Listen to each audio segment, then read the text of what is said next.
Turki merupakan negara yang kerap mengalami gempa bumi karena negara tersebut terletak di jalur gempa.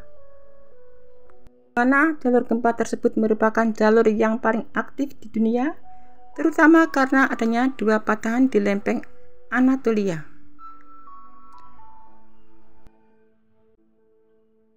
Jadi daerah Turki ini rawan terjadi gempa karena terletak di persimpangan tiga lempeng tektonik yang membentuk kerak bumi, yaitu lempeng Anatolia, Arab, dan Afrika. Dan lempeng Arab bergerak ke utara menuju Eropa, menyebabkan lempeng Anatolia yang diduduki Turki terdorong ke arah barat. Pergerakan lempeng tektonik memperbesar tekanan pada zona patahan di perbatasannya, dan pelepasan tekanan secara tiba-tiba inilah yang menyebabkan gempa bumi dan getaran tanah.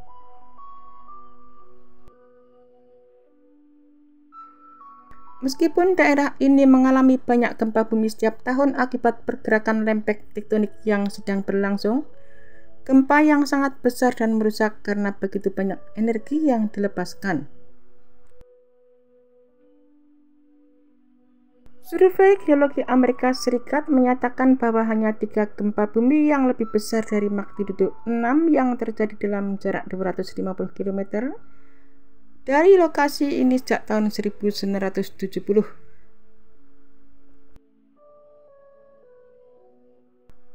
Dengan magnitudo 7,8, gempa tanggal 6 Februari dahulu secara signifikan lebih besar daripada yang pernah dialami daerah tersebut sebelumnya, melepaskan lebih dari 2 kali energi sebanyak gempa terbesar yang tercatat sebelumnya di wilayah tersebut dengan magnitudo 7,4.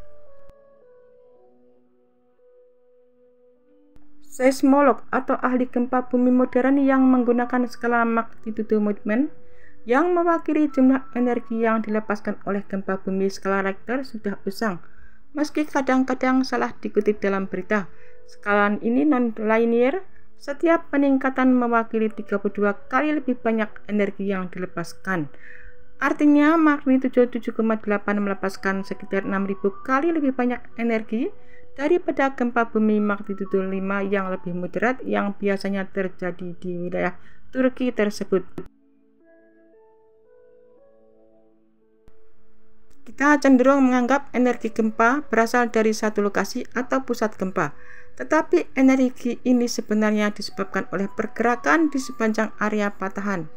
Semakin besar gempa, semakin besar area sesar yang akan berpindah. Dan untuk gempa sebesar 7,8 magnitudo ini kemungkinan besar telah terjadi pergerakan di suatu area dengan panjang sekitar 190 km dan lebar 25 km. Ini berarti goncangan akan terasa di area yang sangat luas. Goncangan besar hingga dahsyat cukup untuk menyebabkan kerusakan propertif yang signifikan. Diperkirakan telah dirasakan oleh 610.000 orang di daerah sekitarnya, sehingga sekitar 80 km ke arah timur laut sepanjang batas lempeng tektonik. Setelah gempa bumi besar akan ada banyak gempa bumi kecil atau dikenal sebagai gempa susulan akibat gerak bumi menyesuaikan diri dengan perubahan tekanan.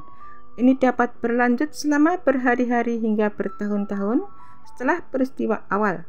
Dalam 12 jam pertama setelah gempa awal di Tenggara Turki, sudah terjadi beberapa kali gempa bumi lainnya dengan magnitudo yang bervariasi yang terjadi hanya dalam 11 menit setelah guncangan pertama, dan ada ratusan gempa susulan yang lebih kecil. Secara teknis, gempa ini cukup kuat untuk dihitung sebagai gempa terpisah meskipun kemungkinan dipicu oleh gempa pertama dan akan menghasilkan rangkaian gempa susulannya sendiri. Sementara gempa susulan biasanya secara signifikan lebih kecil dari goncangan utama. Mereka dapat memiliki konsekuensi yang sama menghancurkannya, semakin merusak infrastruktur yang sudah terdampak gempa pertama dan menghambat upaya penyelamatan.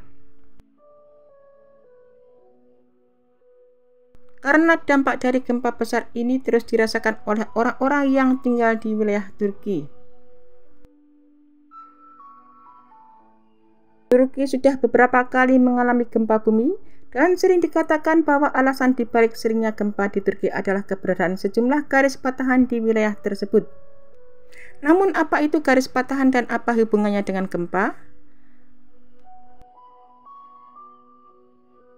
Patahan adalah titik di mana dua lempengan saling bergesekan satu sama lain.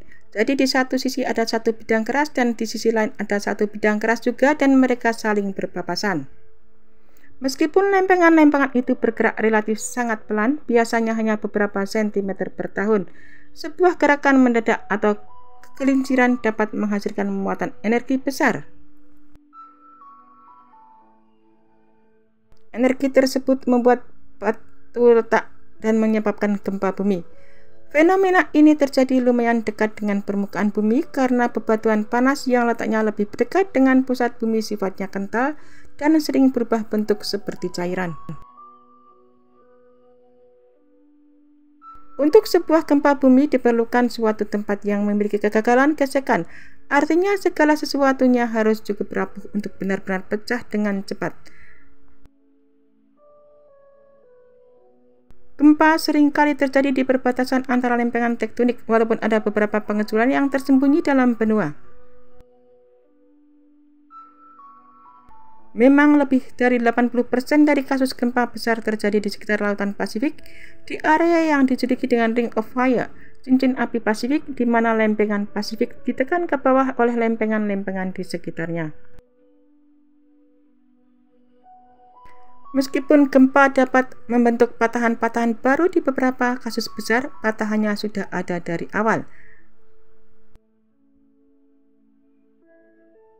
Maka gesekan tersebut terjadi pada patahan yang sudah ada dan klasifikasi menjadi 3 jenis patahan umum: sesar normal, sesar mundur, dan sesar mendatar. Jenis patahan ini terjadi ketika dua bidang saling bergesekan satu sama lain secara horizontal. Sesar mendatar biasanya terjadi secara vertikal dan membelah lurus ke bawah, terkadang mencapai kedalaman 15–20 km. Salah satu contoh adalah patahan Anatolia Timur, sebuah patahan sepanjang 700 km yang terletak di perbatasan antara lempengan Anatolia dan lempengan Arab di Turki. Kedua gempa dengan magnitudo masing-masing 7,5 dan 7,8 yang melanda Turki dan Suriah pada hari Senin tanggal 6 Februari merupakan dua gempa dengan kekuatan terbesar di wilayah tersebut dan hampir seabad terakhir dengan patahan lateral atau horizontal. Kemudian gempa susulan terjadi dengan kedalaman dangkal hanya beberapa kilometer di bawah permukaan laut, namun keduanya membawa dampak yang mengerikan.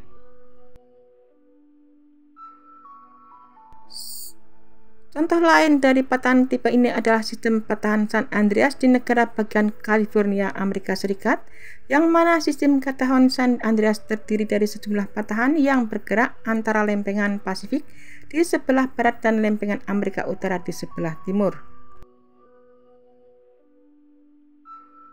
Serupa dengan bagian benua lainnya, California barat mengarah ke Alaska. Karena kedua lempeng ini bergesekan secara horizontal melewati satu sama lain mengakibatkan gempa bumi. Sistem patahan ini membentuk zona kompleks yang dipenuhi serpihan bebatuan yang hancur dengan panjang 1.200 km dan kedalaman sedikitnya 25 km. Sesar normal adalah retakan di mana bidang-bidang bergerak terpisah dan salah satu bidang jatuh vertikal.